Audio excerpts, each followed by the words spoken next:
मुल्क दे विच एक जिन है जिहड़ा काबू च नहीं आ रहा। बड़े बड़े तवीत कराए, पीरां फकीरां कोले गए भी इहदा कोई इलाज करा दे, भी इस जिन तो जान छुड़ा दे। उसने आख्या, वो पीर ने आख्या मैं तो आप बड़ा की ने इस जिन तो तंग आ। हुण जिन किहड़ा?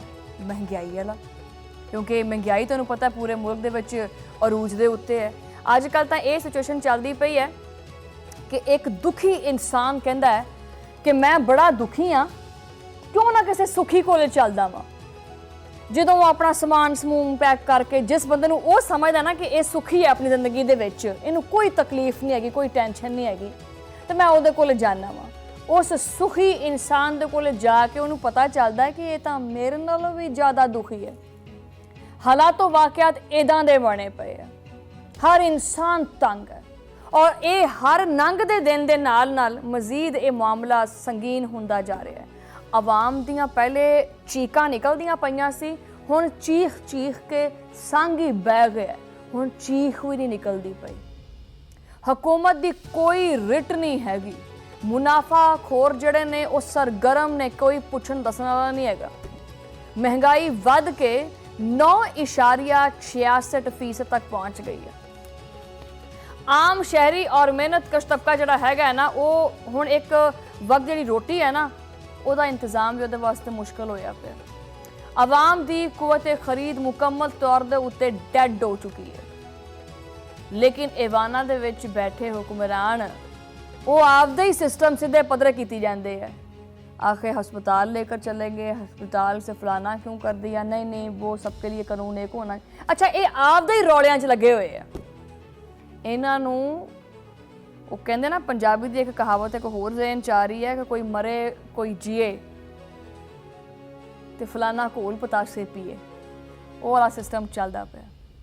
इन्हां नूं कोई लेना देना नहीं किसी दे नाल, बस गल्लां डैस्क दे उत्ते ते बावा साउंड सिस्टम ला के ते गल्लां करनियां लम्मियां लम्मियां, मुआशी बेहतरी वास्ते खोखले दावे करने हैं। लाहौर समेत मुल्क भर दियां मंडियां दे विच जाके तुसीं हशर वेख लो कि की होया पिया, उहदे बारे च कोई पता नहीं। सब्जियां और फलों दी कीमतां दे विच 100 तो 150 रुपये फी किलो का खौफनाक इजाफा रिकॉर्ड किया गया। फलों दी पेटियां दे उत्ते 1000 तो लैके 2000 रुपये तक जायद रकम वसूल की जा रही है। सरकारी रेट लिस्ट महज कागज़ का टुकड़ा बन के रह गई है। और यकीन करो कि बाकायदा मैं खुद सर्वे भी किया है। मैं अपना एक बड़ा पुराना मेरा प्रोग्राम है, मैं उहदे विच साडी वैसे बड़ी एक्टिव ने माशाल्लाह सलमा मैडम सलमा जी, इज्जत माँ आप मेरी वड्डे ने, मेरे तो बड़ियां भैणां दी जगह ते है, बाजी ने मेरे, बाजी सलमा मैं कहांगी उन्होंने मैं कई दफ़ा आख्या कि भी आओ आप चलते हैं, तुसीं सिस्टम वाहवा बनाया है, कभी किसी नूं बंद कर देने, कभी किसी की रेहड़ी चक लेने हैं, भी आखे वो नरखनामे जिहड़े ने उन्हां दा धज्जियां उड़ाते हैं। वो तो ये पूछना सी कि भी सिर्फ तुसीं ये टिकटॉक की हद तक बनाउने, क्योंकि जिहड़ी वो रेट लिस्ट लगी है उहदे उत्ते अमल दरामद तां हुंदा नहीं। वो दुकानदार खुद कहता है इस चीज़ के बारे कि ये तो बस हुकूमत ने बना के दे दी है, सानू तो इस रेट ते अपनी चीज़ां लभदियां, की करिए, किधरले पासे जाइए। दुकाना और मार्केटां दे विच जिहड़ी DC रेट लिस्ट है ना, वो बस एवं ही खाम खा च दिखाने वास्ते की है, उहदे उत्ते अमल दरामद नहीं है, कोई पुछण दसण वाला नहीं है। दुकानदार और मुनाफाखोर खुलेआम आपकी मर्जी के जिहड़े दाम ने वसूल करते पे है। वो सरेआम कहते भी जो कुछ तेरी जेब च हैगा सारा कुछ कढ़ दे बाहर। और ये मसला सिर्फ कोई एक दो बाजार का नहीं है। बिजली महंगी है, गैस महंगी है, पेट्रोल महंगा है, डीजल महंगा है, यानी घर तो लैके बाजार तक, किसान तो लैके फैक्ट्री तक हर पासे एक ही बोझ है।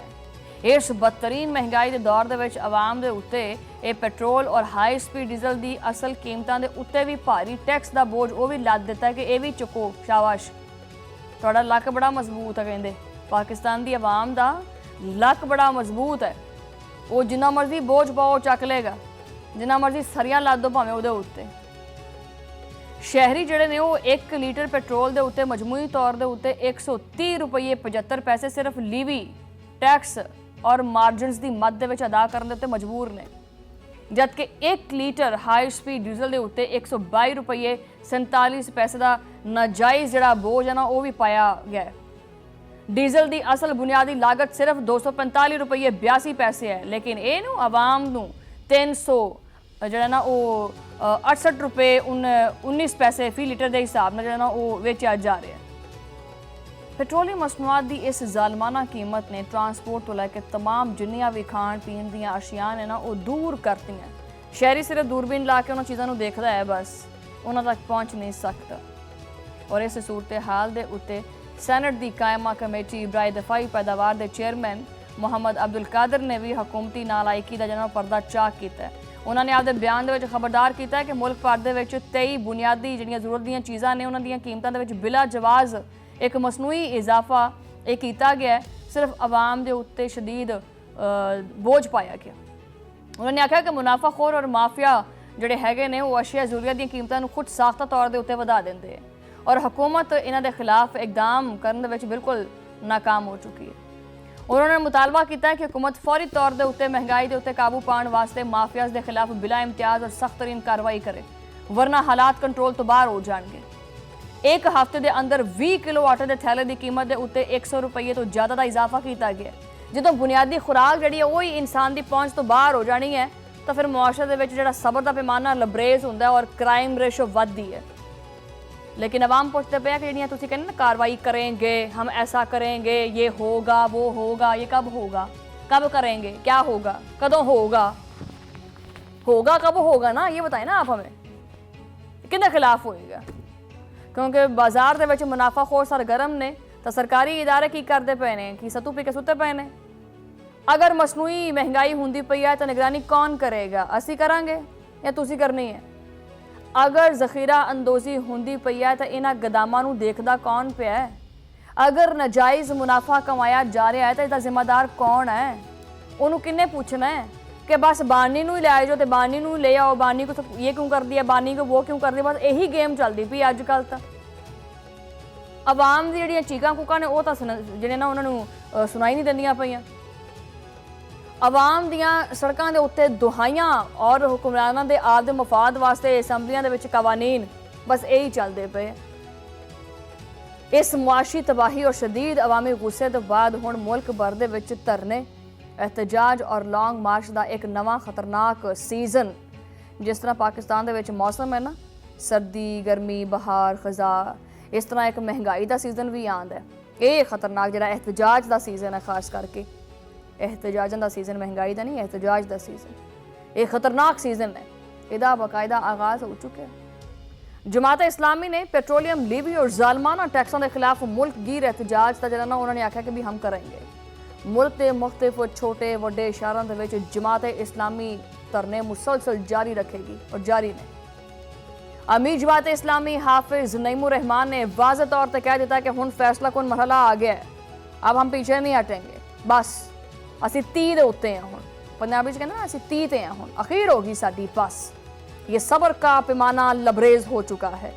उन्होंने ऐलान किया कि पेट्रोलियम लीवी के मुकम्मल खात्मे तक ये जो धरने ने ना ये असीं खत्म नहीं करने। सानू भावें तुसीं जिन्ना मर्जी बहला पुसला के आखो कि बस छड्डो यार कर लांगे, आपां कर लांगे, अब कर लांगे नहीं करना, करें। उन्होंने वार्निंग दी है कि 12 रबीउल अव्वल दे फौरन बाद पूरे मुल्क दे विच मुकम्मल शटर डाउन हड़ताल की जाएगी और उस तो बाद विफाकी दारुल हुकूमत की तरफ जो एक तारीखी लॉन्ग मार्च किया जाएगा। दूसरे पासे किसान कहते हैं कि पिछे तो हुण असी भी नहीं हटना, साडे नाल तां बड़ी हो गई है। उन्होंने आख्या कि हुकूमत जो ना वो जो किसानों नाल सलूक हुंदा पिया, जिहड़ियां किसानों वास्ते जिहड़ियां ज़रई पॉलिसियां ने उन्हां दे खिलाफ किसान खुल के मैदान दे विच आ गया। किसानों ने हुकूमत दीयां पॉलिसियां नूं मुआशी कतल करार देते हुए वज़ीर आला पंजाब दे फौरी इस्तीफे का मुतालबा कर दिता है कि मरियम नवाज साहिबा का हमें इस्तीफा चाहिए वरना हम नहीं जाएंगे वापस। किसान इत्तेहाद ने हतमी ऐलान कर दिता है कि 25 सितंबर नूं मुल्क भर दे विच किसान इस्लामाबाद दे वल नूं लॉन्ग मार्च करेंगे। अच्छा पता नहीं है सारे इस्लामाबाद बड़ा फेवरेट है वैसे इन्हां दा ना, कहंदे उत्थे मन्नी जांदी ना बंदे दी वफाक बैठा है उत्थे। इस्लामाबाद वाल जावांगे और आपदे मुतालबात दी मंजूरी तक वापस नहीं असी आवांगे। सियासी महाज के उत्ते तहरीक इंसाफ ने भी हुकूमत के खिलाफ तुहानूं पता ही है कि 27 सितंबर की लॉन्ग मार्च की जिन्ना कॉल दी हुई है। उन्होंने अपनी तैयारियां भी बहुत तेज़ कर दित्तियां ने ਉਹ ਜਿਹੜਾ ਆਪਣਾ ਉਹਨਾਂ ਨੇ ਚਿੱਟੇ ਰੰਗ ਦੇ ਜਿਹੜੇ ਸੂਟ ਹੁੰਦੇ ਨੇ ਸਪੈਸ਼ਲੀ ਸਾਫੇ ਤੇ ਚਿੱਟੇ ਰੰਗ ਦੇ ਪੂਰੇ ਸੂਟ ਉਹਨਾਂ ਨੇ ਨੀਲ ਸ਼ੀਲ ਲਾ ਕੇ ਤੇ ਬਲੂਚਾਂ ਲਾ ਕੇ ਵਾਵਾ ਧੋ ਸਵਾਰ ਲਿਆ ਉਹਨਾਂ ਨੂੰ ਤੇ ਕੰਟੇਨਰਾਂ ਦੇ ਵਿੱਚ ਬੋਕਰਾਂ ਸ਼ੋਕਰਾਂ ਮਾਰ ਕੇ ਤੇ ਵਾਵਾ ਸਫਾਈਆਂ ਹੁੰਦੀਆਂ ਪਈਆਂ ਨੇ ਤੇ ਫਿਰ ਉਹ ਮਾਈਕ ਸ਼ਾਈਕ ਤੇ ਸਾਊਂਡ ਸਿਸਟਮ ਤੇ ਉੱਥੋਂ ਸ਼ੁਰੂ ਹੋ ਜਾਣਗੇ ਚਲੋ ਜੀ ਜਿਹਨਾਂ ਉਹ ਆਪਣੇ ਜਮਾਤ ਦੇ ਤਰਾਨੇ ਲਾ ਕੇ ਤੇ ਆ ਜਾਣਗੇ ਇੱਧਰ ਨੂੰ ਤੇ ਇੱਧਰੋਂ ਦੋ ਡੰਡੇ ਪੈਣੇ ਤੇ ਦੁੜਕੀ ਲਾ ਕੇ ਭੱਜ ਜਾਣਾ ਹੈ ਇਹੀ ਸਿਸਟਮ ਚੱਲਦਾ ਆ ਰਿਹਾ ਵੈਸੇ ਕੀ ਕਰੇ ਬੰਦਾ। वज़ीर आला सुहेल आफरीदी ने आपदी स्ट्रीट मूवमेंट का बाकायदा आगाज़ करते हुए वड्डा और बड़ा ड्रामाई दावा कर दिता है।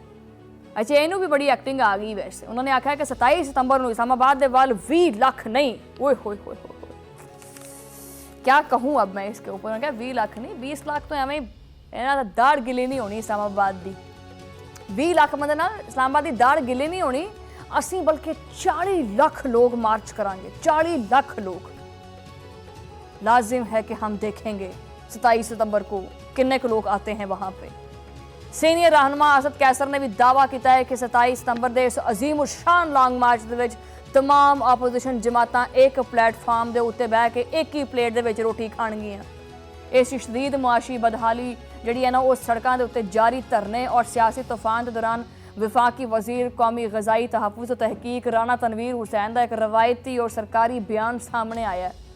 उन्होंने आख्या है कि हुकूमत सियासी मसाइल नूं मुज़ाकरात के जरिए हल करने उत्ते यकीन रखती है। ये क्या आप लोगों ने तमाशा बनाया हुआ कि सड़कों पर निकलेंगे ये करेंगे वो करेंगे बैठ के बातचीत करो भाई।